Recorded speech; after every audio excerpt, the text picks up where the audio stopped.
केंद्रीय मंत्री और लोजपा अध्यक्ष चिराग पासवान ने दावा किया कि एनडीए उम्मीदवार की जीत तय है। सीट शेयरिंग पर बोलते हुए चिराग ने कहा कि ये मुद्दा केंद्रीय संसदीय बोर्ड के पास लंबित है और अंतिम फैसला वहीं से लेगा।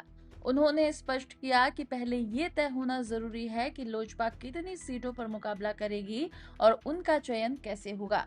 चिराग ने कहा कि इसी आधार पर ये भी स्पष्ट हो सकेगा कि वो स्वयं विधानसभा चुनाव लड़ेंगे या पार्टी के अन्य सांसद। will be won by all the NDA candidates. आप चुनाव लड़ने जा रहे हैं विधानसभा? भाई एक बार सीट शेयरिंग हो जाए, ये तमाम विषय ऐसे हैं जो कि हमारी सेंट्रल पार्लियामेंट्री बोर्ड में पेंडिंग पड़े हुए हैं, जिसपे अंतिम फैसला केंद्रीय संसदीय बोर्ड को लेना है। लड़ना चाहिए नहीं लड़ना चाहिए, सारे मत केंद्रीय संसदीय बोर्ड के पास आ गए हैं।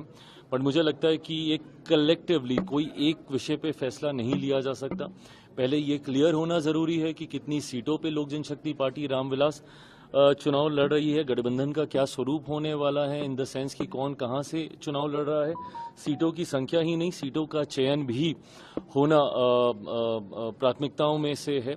तो ऐसे में जब ये तमाम विषयों पर एक सेंस ऑफ क्लैरिटी आएगी, उसी के साथ ये भी क्लियर कर लिया जाएगा कि मैं विधानसभा का चुनाव लड़ूंगा या नहीं लड़ूंगा, या मेरी पार्टी में से और कौन से सांसद विधानसभा का चुनाव लड़ेंगे। संख्या क्या होगी?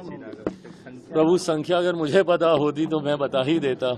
मैं भी तो संख्या को ही लेकर अभी गठबंधन के भीतर हम लोग चर्चा कर रहे हैं। बट मैं मान रहा हूं कि जिस तरीके से सरगर्मियां बढ़ी हैं गठबंधन के भीतर अलग अलग विषयों को लेकर, मैं मानता हूं कि बहुत जल्द एक फाइनल क्लैरिटी, चर्चाएं चल रही हैं बट बस अब उसको फॉर्मलाइज होना बाकी है और वो भी जल्द हो जाएगा।